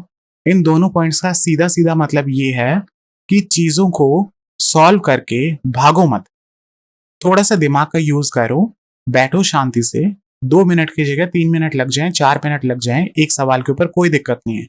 यही स्टार्टिंग का फेज है जो आपको हेल्प करेगा आगे चीजों को फास्टर वे में करने के लिए। ठीक है, तो इन दोनों पॉइंट्स का मतलब यही है कि टाइम दो चीजों को ताकि आपका दिमाग एक्टिव रहे। इतना ही बोलूंगा यार। जो हमारा फोर्थ पॉइंट है ना, उसमें आपके सामने लिखा हुआ है कि आपको किसी भी कॉन्सेप्ट को पढ़ने से पहले उसकी क्लैरिटी होना बहुत इंपॉर्टेंट है कि वो कॉन्सेप्ट या वो फॉर्मूला कहाँ से डिराइव होके आया है, क्या लॉजिक है उस फॉर्मूले या उस क्वेश्चन के पीछे। ठीक है, ये चीजों को आपको खास ध्यान रखना है। अब बहुत सारे बच्चे कहेंगे यार फॉर्मूलाज तो रटने के होते हैं, इनका क्या ही। अरे भाई तुम रट लो यार, रट लो, मत समझो। ठीक है, जिसको रटना हो रट लेना, जिसको समझना हो मैं समझा दूंगा, कोई दिक्कत नहीं है। ठीक है, अब जो हमारा अगला पॉइंट आता है, master shortcuts and tricks but don't skip basics. इस बात को पढ़ते ही आपको मुझ पे बहुत तेज गुस्सा आने वाला है। और वो गुस्सा क्यों आने वाला है? आप कहोगे यार अभी तक तो मैं ये कह रहा था कि यार शॉर्टकट एंड ट्रिक से बचना है, अब इन्हीं चीजों को मैं मास्टर करने के लिए कह रहा हूं, ये कैसा दोगलापन है? ये दोगलापन नहीं है। कौन से शॉर्टकट्स एंड कौन से ट्रिक्स की मैं बात करने वाला हूं पहले वो देख लो। अगर आपको अच्छी लगे चीजें तो आप अप्लाई कर लेना, नहीं अच्छी लगे तो आप जो चीजें जैसे करते आए हो वैसे कर लेना, कोई दिक्कत नहीं है। ठीक है, मैं कुछ प्रीवियस ईयर के एग्जाम्पल्स लेके आया हूं जो आपके सवाल क्वेश्चन पेपर में आए हुए हैं। ठीक है, तो एक एक करके हम समझते हैं कि क्या चीजों की बात करना चाह रहा हूं मैं। अच्छा, मान लो अगर आपके एग्जाम में ये सवाल आ जाए कि आपको 34% निकालना है, 12 किलोमीटर का कितना होता है, तो कैसे इस सवाल को अप्रोच करोगे आप? आपकी आदत बन जाती है ना इस परसेंटेज के अंदर कि जहां भी परसेंटेज दिखता है ना आपको, वहीं आप उसको खोल के 100 लिख देते हो। एग्जाम में भी आप ऐसा ही करोगे, I know that, into 12 kilometre. ठीक है, फिर आप भैया इसको काटोगे 2 से 17 पे, और यहाँ पे 50 पे, फिर 2 से काटोगे 25 पे, ये जाएगा 6 पे। अब आएगा आपका 17 × 6 102 डिवाइडेड बाय 25, एंड यहां से आपकी चीज आएगी निकल के 4.08 किलोमीटर। अब आप ऑप्शंस देखोगे तो सारे ऑप्शन सेंटीमीटर में है, फिर आपको भैया इसको सेंटीमीटर में कन्वर्ट करना पड़ेगा। पहले मीटर में करेंगे तो इंटू 1000, एंड सेंटीमीटर में करेंगे इंटू 100। तो जो आपका फाइनल आंसर निकल के आएगा ना, ये डेसिमल वाला पॉइंट 20 काट देगा, तो वो फाइनल आंसर निकल के आएगा 408.30। अगर आपको इन चीजों को ऐसे ही इतने ही बेसिक से इतना ही टाइम लगा के करना है तो आप कर सकते हो, कोई दिक्कत नहीं है। 1 मिनट लगेगा, कोई दिक्कत नहीं। अगर आपको लगता है कि 1 मिनट मेरे पास है, फालतू का है, तो आप कर लो। बट जिन बच्चों को थोड़ा सा एडवांस वे में करना है, चीजों को तेजी से करना है, समझ के करना है, उन लोगों को क्या बताना चाहता हूं उस चीज पे बात करते हैं। जो मैं बता रहा हूं ना, देखो किस वे में इस क्वेश्चन को अप्रोच करना चाहिए था। अगर आपको ये दिख रहा है कि 12 किलोमीटर गिवन है, ठीक है, एंड 12 किलोमीटर को आपको कन्वर्ट करना है सेंटीमीटर में। ठीक है, तो जब किलोमीटर को सेंटीमीटर में कन्वर्ट करते हैं ना, तो वी नो दैट कि 5 जीरो आती है। अब एक बात बताओ, यहां परसेंटेज है, यहां 5 जीरो है, तो परसेंटेज से 2 जीरो तो कट जाएगी, है ना यार। भैया 34/100 करोगे तो 2 जीरो तो खा जाएगा ना, ये बचेगी कितनी? 3 जीरो, है ना। अब ये 3 जीरो आपकी लास्ट तक रहने वाली है। तो ऑप्शंस में अगर देखोगे, क्या पहले ऑप्शन में 3 जीरो है? नहीं। दूसरे में है? हाँ। तीसरे में नहीं। चौथे में नहीं। तो एक ही ऑप्शन है बी, वो आपका आंसर हो जाएगा। मात्र 5 सेकंड का सवाल था ये। अब कुछ बच्चे अब कुछ बच्चे सोच रहे होंगे 3-0 होती। अब किसी किसी बच्चे के दिमाग में ये बात आ रही होगी, क्या कर लेते आप अगर दूसरे ऑप्शन में भी 3-0 होती तो। यार दूसरे ऑप्शन में 3-0 होती तो कुछ और तिकड़म लगाते और कुछ तरीका देखते, बट इतने बेसिक से तो मैं आपको नहीं करवाने वाला चीजें कि 34 डिवाइडेड बाय 100 करके जो आपका 1 मिनट खा जाए। ठीक है, वो सारी चीजें हम प्रॉपर चैप्टर में जाके करेंगे कि किन क्वेश्चंस में कैसे कैसे अप्रोच करना होता है। ठीक है, बट यहाँ पे मैं क्या समझा रहा हूँ, सिर्फ इतनी सी बात कि अगर एक सवाल में भी कुछ ऐसा लगता हो तो उससे आपका ही फायदा है। 30-35 सेकंड अगर आपके बच जाएंगे तो उसमें आपको कोई नुकसान नहीं है। चाहे एक क्वेश्चन में लगे चाहे एक में भी ना लगे, जो जहां लगती हो वहां लगाओ यार ये चीजें, है ना। बेसिक से करने का कोई फायदा नहीं है। अब कुछ बच्चों के दिमाग में चल रहा होगा, ओहो ये कौन सा तीर मार दिया। अरे भैया कोई तीर नहीं मारा, सिंपल सा मतलब था बताने का कि अगर किसी एक सवाल के अंदर भी एग्जाम में आपका टाइम बचता हो, कुछ चीजें लगा सको तो आप लगा के टाइम बचाओ। फिर आप कहोगे अगर दूसरे ऑप्शन में भी 3-0 होती तो क्या करते, बताओ बताओ। अरे भैया दूसरे ऑप्शन में 3-0 होती तो और किसी मेथड को यूज करते यार। बट इतने बेसिक से तो चीजें मैं आपको नहीं करवाने वाला कि आप 1 मिनट खा जाओ। ये क्वेश्चन 1 मिनट का तो है ही नहीं। दूसरे ऑप्शन में भी अगर 3-0 होती तो भी मैं आपको 10 सेकंड में ही करवाता। वो कैसे करवाता वो प्रॉपर परसेंटेज चैप्टर में जाके हम सीखेंगे, तब आपको समझ आएगी। ठीक है, तो यहां ये चीजें बताने का सिर्फ इतना ही मतलब था कि टाइम जितना हो सके बचाओ। अब बढ़ते हैं आगे। अगले सवाल हमारे सामने ये आता है, a number is first decrease by 10%, फिर उसको इंक्रीज कर दिया जाता है 30% से, एंड फिर डिक्रीज कर दिया जाता है 20% से। तो ये आपका सक्सेसिव का क्वेश्चन है, देखा ही होगा आपने। अब आपको नेट डिक्रीज निकालना है परसेंटेज के अंदर कितना होगा। तो जो आप चीजें करते हो ना वो कैसे करते हो, मान लो सबसे पहले 10% से डिक्रीज किया है तो ये मैं डिक्रीज का सिंबल लगा रहा हूं। फिर आपने 30 से इंक्रीज किया है तो 30 से इंक्रीज कर दिया। फिर आपने 20 से फिर डिक्रीज कर दिया तो 20 से फिर डिक्रीज कर दिया। ठीक है, अब आप कैसे करोगे, आपने सीखा होगा कि जब कोई चीज डिक्रीज हो जाती है 10% से तो उसको क्या लिखते हैं कि 10 से 9 हो गई। फिर आप करोगे कि 30% का इंक्रीज तो मतलब 10 से 13 हो गई। ठीक है, फिर 20 का डिक्रीज तो मतलब 5 से 4 हो गए। अब आप इन चीजों को सॉल्व करोगे, यहां से 2 2 पे जाएगा एंड ये 5 पे। अब इन चीजों को मल्टीप्लाई करते हैं, आपको पता है अगर आपने किया होगा तो 5 10 50, 50 इंटू 5 250, एंड यहाँ वाली साइड आएगा 39 117, 117 इंटू 2 234। फिर आप ये करोगे कि इसमें से इसको माइनस करोगे 16, एंड फिर करोगे कितने के ऊपर चेंज हुआ है 250 के ऊपर इंटू 100। ये आपका फाइनल आंसर आएगा। 25 से इसको काटोगे 10 पे, 25 से इसको काटोगे 4 पे। ठीक है, तो ये आ जाएगा आपका कितना 16.4, नहीं 16.4 नहीं रे, काहे गलती कर रहा हूं मैं। 16 4 से 64 अपॉन 10, 6.4% का नेट डिक्रीज होएगा, जो आपका ऑप्शन थर्ड है। पर क्या इस क्वेश्चन को थोड़ा और बेटर वे में कर सकते हैं, देख लेते हैं। पहले वही वापस से चीजें लिख लेता हूं कि क्या क्या क्वेश्चन में गिवन है। 10% से डिक्रीज, 30 से इंक्रीज एंड 20 से डिक्रीज।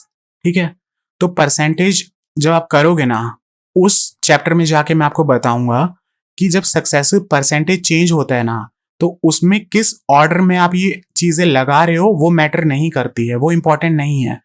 चाहे आप किसी भी नंबर को 10% से डिक्रीज पहले कर लो या पहले 30 से इंक्रीज कर लो या पहले 20 से डिक्रीज कर लो, एक ही बात है, आपका आंसर सेम आने वाला है।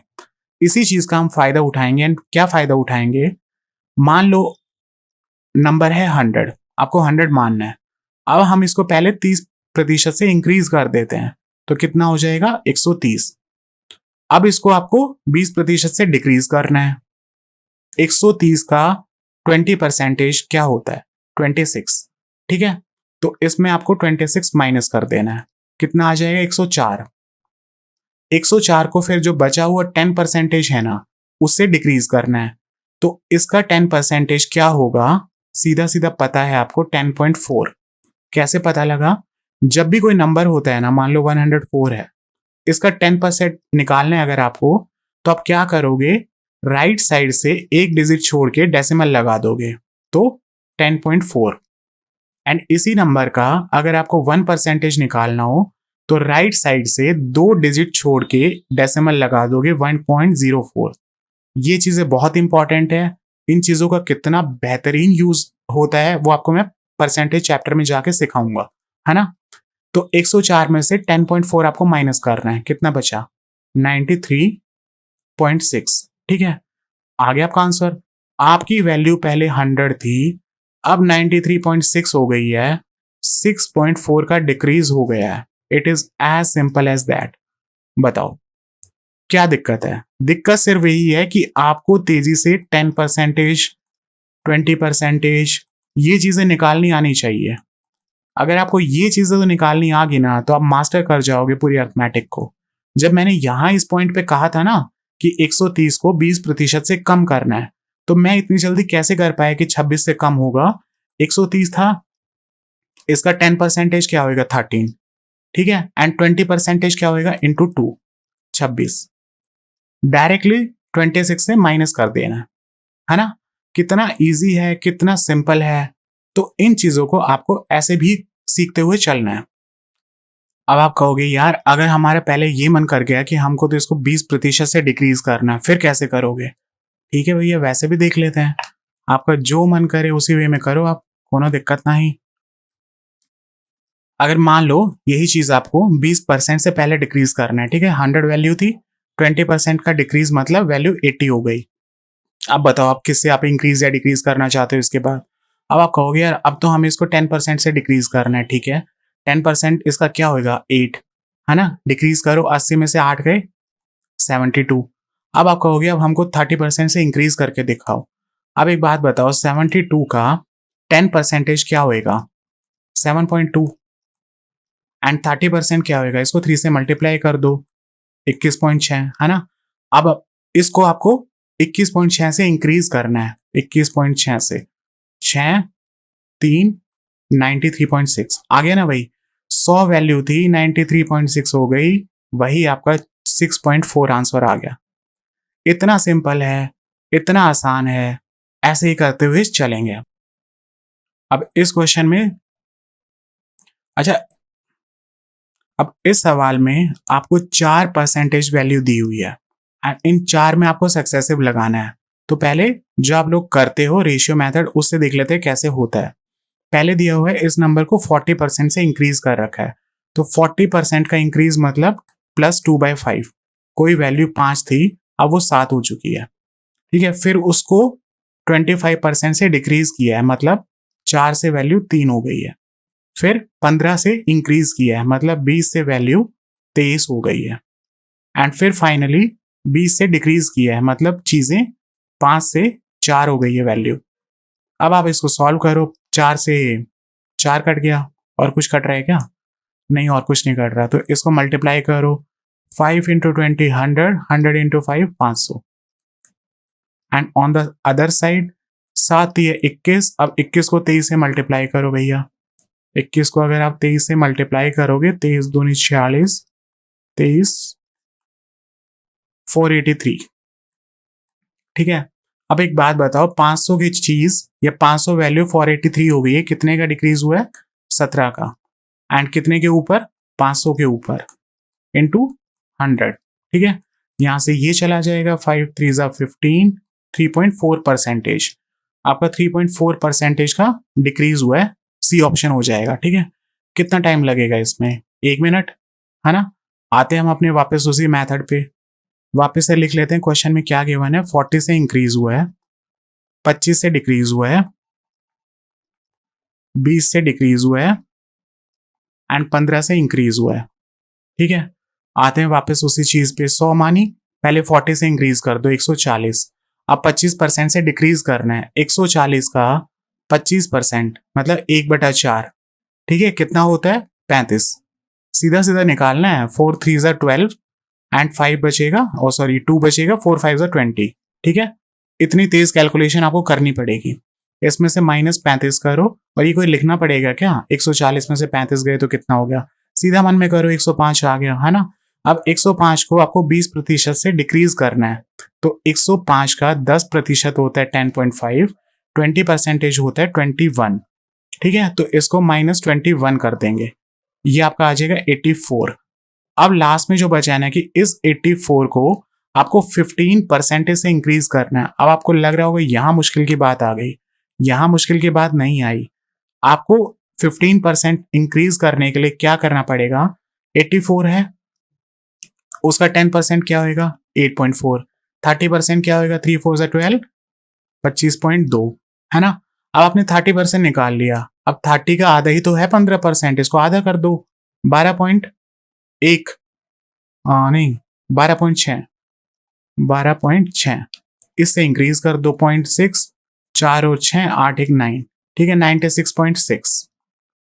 एक वैल्यू 100 पे चले थे एंड 96 पे पहुंच गए, 96.6 पे कितने का डिक्रीज हुआ? 3.4। बताओ क्या दिक्कत है इसमें? सिर्फ जोड़ घटा और कुछ नहीं। बट ये चीजें आपको प्रैक्टिस बहुत करनी पड़ेगी। जैसे आपको दिखे कहीं पे भी जीरो, मतलब 120 दिखे, सीधा 10% 12। कहीं आपको दिखे 1372, ये सारे ऐसे एग्जाम्पल ले रहा हूं, तो सीधा 137.2, है ना? और इसका 20% निकालना हो तो 2 से मल्टीप्लाई कर दो, 274.4। अब ये चीजें ना बहुत सारे बच्चों को मुश्किल लग रही होगी कि क्या करवाए जा रहा हूं मैं, बट मैं आपको तसल्ली देना चाहता हूं इस चीज से। अगर आपने ये चीजें सीख ली ना, आप इतनी तेजी से आगे बढ़ोगे ना जिसकी कोई हद नहीं है। ठीक है, आगे चल के जो परसेंटेज आप कर लोगे ना पूरा, आप मुझ पर भरोसा रखो, विश्वास रखो, चीजें आपको बहुत बेटर वे में अच्छी ही करवाऊंगा। ठीक है, तो चलो आगे बढ़ते हैं। एंड जिसको यार वापस से उन्हीं तरीकों से करना होता है यार, देखो वो तो तुमको आते ही है, वो तो हर कोई करवा रहा है, तो कर लेना, कोई दिक्कत नहीं है। अब एक बात बताओ, इस क्वेश्चन में क्या गिवन है कि जो शांतनु है ना उसके इनकम डिक्रीज हो जाती है 42,800 से 37,236 पे, तो आपको परसेंटेज डिक्रीज निकालना है ना? तो जो बेसिक मेथड है उसमें आप क्या करोगे, 42800 में से 37,236 माइनस करोगे।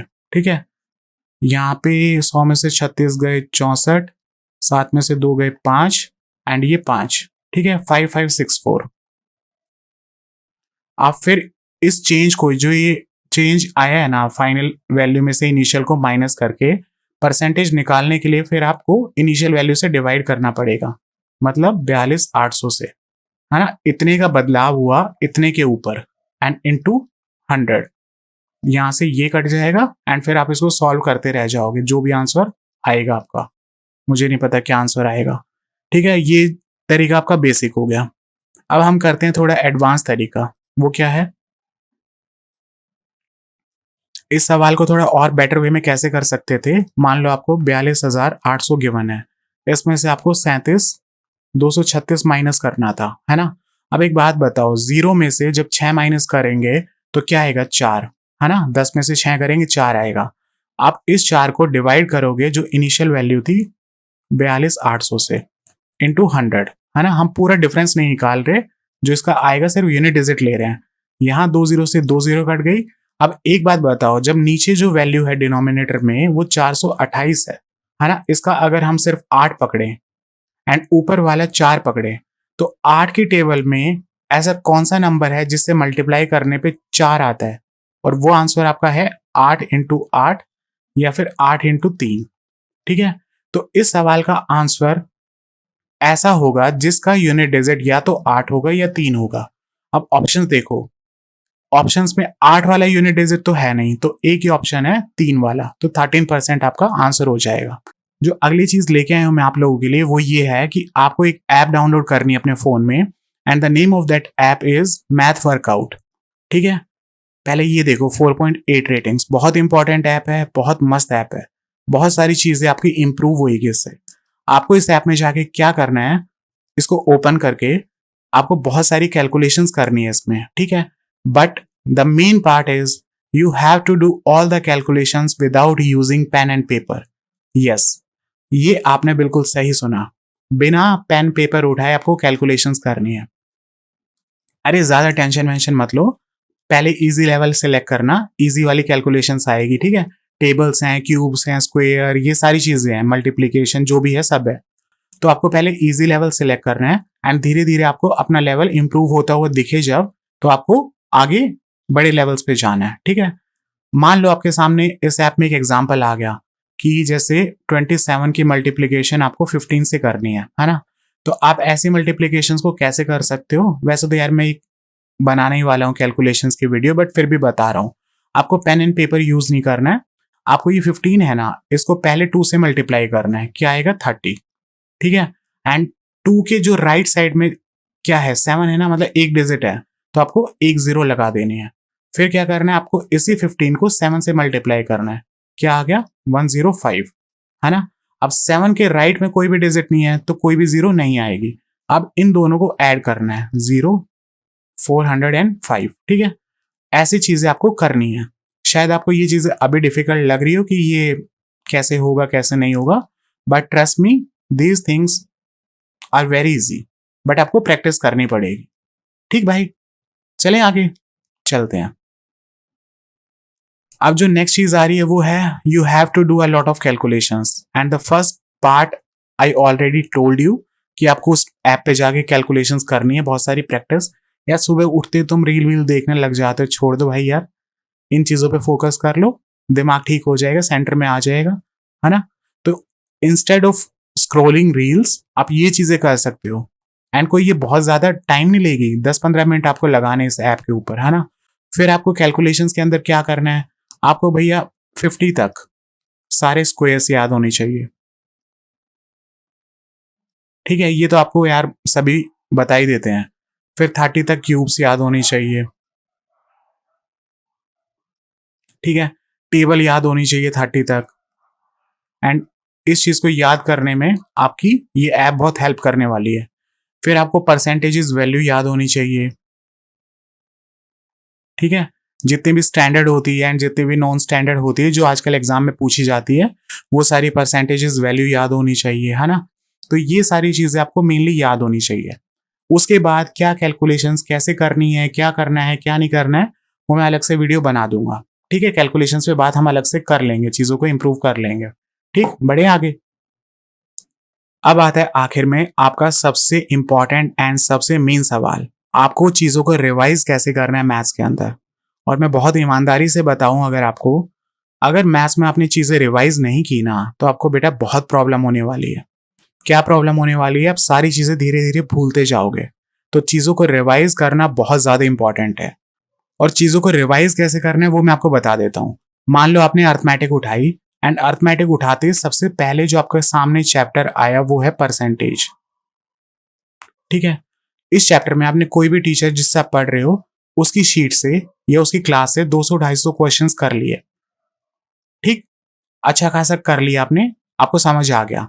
अब आप जाओगे रेशियो चैप्टर के ऊपर। वहां जाके आपको क्या करना है, जो आपका रेशियो का पहला दिन होगा ना, फर्स्ट डे, उस पहले दिन में आपने क्या करना है, जो टीचर आपने पकड़ा हुआ है उससे वो चीजें तो समझनी है जो वो समझाएगा रेशियो की। उसके साइड बाय साइड जो आप परसेंटेज करके आए हो ना, 200-250 सवाल या जो पूरा परसेंटेज करके आए हो, उस परसेंटेज को रिवाइज करना है। कैसे रिवाइज करना है, आपको कोई भी प्रीवियस ईयर बुक उठानी है जो भी लेटेस्ट हो, उस बुक में से आपको हर रोज, रेशियो तो चल ही रहा है साथ के साथ, हर रोज आपको 10 से 15 सवाल या इससे भी ज्यादा, इससे कम नहीं, आपको परसेंटेज के रिवाइज करने हैं, ठीक मित्र। आगे समझ क्या बताया मैंने, दोबारा से रिपीट कर देता हूं। मान लो आपने परसेंटेज या कोई भी चैप्टर उठाया एंड जब आप उस चैप्टर को कंप्लीट करने के बाद नेक्स्ट चैप्टर पे जाते हो ना, तो आपको नेक्स्ट चैप्टर के साथ साथ पहले चैप्टर का रिवाइज करना है। एंड वो रिवाइज कैसे करना है, प्रीवियस ईयर बुक से। अच्छा, बहुत सारे बच्चों का ये सवाल आता है कि मैथ्स के अंदर क्या हमको नोट्स बनाने चाहिए, और इसका सीधा सीधा जवाब है आपकी मर्जी है। अगर आपको नोट्स मेकिंग इजी लगता हो, आपको लगता है कि उसमें टाइम वेस्ट नहीं हो रहा है, आपको चीजें हेल्प कर रही है, तो आप बिंदास नोट्स बनाओ। बट एक चीज का ध्यान रखना कि जब भी आप नोट्स बनाने लगो ना, कभी क्वेश्चंस को नोट्स के अंदर मत लिखना। आप फॉर्मूलाज लिख सकते हो, आप कॉन्सेप्ट्स लिख सकते हो, बट क्वेश्चन कभी नोट्स में मत लिखना। ये बहुत सारे बच्चे करते हैं कि अगर मान लो किसी चैप्टर की 100 क्वेश्चन किए, 100 के 100 क्वेश्चन ऐसे सजा सजा के लिखेंगे ना लाल काले पेन से, ये क्वेश्चन है, इसका उत्तर ये है, इस मेथड से मैंने किया है। फिर रिवीजन करेंगे तो वही कॉपी उठा लेंगे, वही दिमाग उनका सेम रहेगा कि जो मेथड पहले एक बार लगा लिया, चाहे एग्जाम में डेटा चेंज हो जाए, चाहे एग्जाम में कैलकुलेशन मुश्किल आ जाए, हम तो उसी मेथड से करेंगे। इसलिए मेरी बात मानो तो नोट्स में क्वेश्चंस को मत लेके आना, कॉन्सेप्ट्स के लिए बना लो, फॉर्मूलाज के लिए बना लो, कोई दिक्कत नहीं है। अब आते हैं हमारी वीडियो का सबसे लास्ट पार्ट। बहुत मैथ मैथ कर लिया भैया, इतनी इंपॉर्टेंस देनी भी नहीं चाहिए मैथ्स को जितनी आप लोग देते हो, जितना डरते हो। एंड सबसे मजेदार बात बताओ ना, एक मैथ ही ऐसी चीज है जो आपको एग्जाम में full out of full marks की श्योरिटी देता है, अगर आपने चीजों को सही वे में किया है तो। आज के टाइम में जो एसएससी के या जो भी एग्जाम्स होते हैं ना, जीएस बहुत टफ आती है, ठीक है, रीजनिंग में एक दो क्वेश्चंस इधर उधर हो जाते हैं जो टफ आते हैं। और अगर इंग्लिश की बात करूं तो आपको पता ही है इंग्लिश का हाल क्या है, 3-4 वोकैब आपको इधर उधर आ गई जिनका मतलब आपको नहीं पता होगा तो गए मार्क्स। तो मैथ्स ही एक ऐसा अकेला सब्जेक्ट है जो आपको full out of full marks लाने की गारंटी देता है, बट आपको चीजों को बहुत मेहनत करके बहुत समझते हुए चलना है। अगर मैं आपको अभी अपने दिमाग की हालत बताऊं ना, इतने नंबर ऑफ थॉट्स मेरे दिमाग में चल रहे हैं कि यार ये पॉइंट और रह गया, इसको और बता दे, बच्चों का भला हो जाएगा, इस चीज को और बता दे, हेल्प मिल जाएगी। बट क्योंकि ये वीडियो लंबी हो जाएगी तो इसलिए मैं चीजों को जल्दी से रैप अप करता हूँ एंड जल्दी जल्दी इन पॉइंट्स पे बात कर लेते हैं, ठीक है। जो सबसे पहला पॉइंट है ना, स्टॉप मेकिंग एक्सक्यूजेस, जो आप लोग सबसे ज्यादा करते हो। भैया बहानेबाजी छोड़ दो। आपके लिए ये मैं फोटो लेके आया हूँ, ये ओलंपियन है, पैरालंपिक्स होते हैं ना, उसके अंदर इन भैया ने पार्टिसिपेट किया था एंड ये क्या खेल रहे हैं, टेबल टेनिस। आप एक बात सोच के बताओ, टेबल टेनिस खेलने के लिए क्या चीजें चाहिए होती, हाथ। इन भैया के दोनों हाथ नहीं है, मुंह के अंदर रैकेट लगा के वो टेबल टेनिस खेलने गए एंड वो भी ओलंपिक्स में। इससे बड़ी इंस्पिरेशन क्या हो सकती है। इन्होंने कभी भी अपने आप को ये एक्सक्यूज नहीं दिया that I don't have any hands, तो मैं कैसे खेलूंगा, ठीक है। तो ऐसे ही चीजें आपको करनी है, कभी भी किन्हीं चीजों के आपको एक्सक्यूजेस नहीं देने हैं खुद को। यार खुद के साथ तो ऑनेस्ट रहो, जो मैंने पहले भी बात कही थी, ठीक है। फिर सेकंड पॉइंट आता है मैनेज डिस्ट्रैक्शंस। बहुत सारे लोग ये कहते हैं कि अवॉइड डिस्ट्रैक्शंस, डिस्ट्रैक्शंस को हटा दो। मैं कहता हूं ये प्रैक्टिकली चीजें पॉसिबल नहीं है। आप चीजों को मैनेज कर सकते हो, एलिमिनेट करना बहुत टफ हो जाता है। अगर आपका किसी दिन पढ़ने का मन नहीं कर रहा है, उस दिन आपका ये मन कर रहा है कि मुझे मूवी देखनी है या मुझे क्रिकेट मैच देखना है या दोस्तों के साथ चिल करना है, ठीक है। बहुत बार ऐसा टाइम आएगा जब आपको पढ़ने का मन नहीं करेगा, तो उस टाइम में आपको सिर्फ एक ही चीज करनी है कि उन चीजों को ऐसे मैनेज करना है कि ठीक है आज मैं मूवी देखने जा रहा हूं, बट कल चीजें मुझे डबल मेहनत से करनी है। अगर आप चीजों को हटाने में लग जाओगे ना कि मुझे तो बिल्कुल भी डिस्ट्रैक्शंस नहीं चाहिए, तो चीजें आपके लिए और ज्यादा मुश्किल होती जाएगी। आपका आधा ध्यान तो उस डिस्ट्रैक्शन में पड़ा रहेगा कि यार एक रील और देख लेता हूँ, टीवी पे मैच चल रहा है एक बार और देख लेता हूँ, फाइनल मैच है। अच्छा वो टीचर्स की कंट्रोवर्सी हो रही थी, देखते हैं किस टीचर ने किसको क्या सुनाया। यार इन्हीं चीजों में तुम पड़े रहोगे भाई, क्या ही बोलूं यार। भैया टीचर जो है वो कर आके अपना बढ़िया गाड़ियों वाड़ियों में घूम रहे हैं, फॉरेन ट्रिप मार रहे हैं, तुम यहीं गाँव में पड़े रह जाओगे यार। निकलो बाहर यार इन चीजों से, ठीक है। फिर आता है हमारा अगला पॉइंट, एंजॉय द प्रोसेस। ये ऑलरेडी मैं आपको बहुत बार बता चुका हूं कि जो भी आप प्रोसेस करते हो ना, अगर आप उसको एंजॉय करके चलोगे, चीजों को एक्सप्लोर करते हुए चलोगे, नई चीजें सीखते हुए चलोगे, तो जितना भी टाइम आपको जर्नी में लगने वाला है इस प्रिपरेशन में, वो अच्छे से हंसते खेलते निकल जाएगा। इतनी सिंपल सी बात है। फिर जो हमारा नेक्स्ट पॉइंट आता है वो है फोकस ऑन योर हेल्थ। आप अगर अपनी हेल्थ पे फोकस करोगे ना, तो ही आपका दिमाग तेज चलता रहेगा, क्योंकि अल्टीमेटली दिमाग आपकी बॉडी का ही पार्ट है। आपकी बॉडी अच्छी चलेगी, दिमाग बढ़िया चलता रहेगा। आपकी बॉडी खराब हुई, दिमाग खराब होना स्टार्ट हो जाएगा। और ये चीजें इतनी धीरे धीरे होती है ना कि आपको डेली बेसिस पे पता भी नहीं चलेगा कि आपको कौन सा क्वेश्चन समझ नहीं आ रहा है, दिमाग ने काम करना बंद कर दिया, ये आपको पता भी नहीं चलेगा। फिर आता है डोंट फॉलो अदर्स एक्सेसिवली। अब यहाँ पे अदर्स से मेरा क्या मतलब है, अदर्स से मेरा मतलब है कि YouTube की जो डिस्ट्रैक्शंस है ना, फलाना ये करवा दूंगा, वो करवा दूंगा, ऐसे हो जाएगा, वैसे हो जाएगा, इन चीजों को थोड़ा कम करो, ठीक है। अपनी चीजें अपने आप क्रिएट करो। और मैं तो ये कहूंगा यार, मेरी वीडियो से भी अगर तुमको कुछ नहीं सीखने को मिला है ना, साइड में करो, अपनी चीजें खुद बनाओ कि भैया मुझे कुछ समझ नहीं आया आपकी वीडियो से, या आपने जो बातें बताई मैं तो रिलेट नहीं कर पा रहा हूं, मैं अपनी चीजें खुद बनाऊंगा। ये सबसे बेटर वे होता है।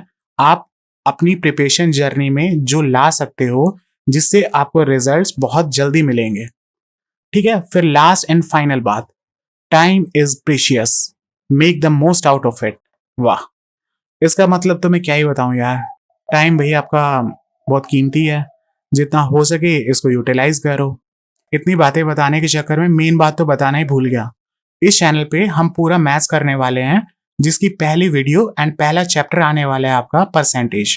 पूरा मन लगा के करेंगे, साथ में करेंगे, कोई दिक्कत नहीं होने वाली आप लोगों को। ठीक है, तब तक के लिए राम राम, बाय बाय, टाटा।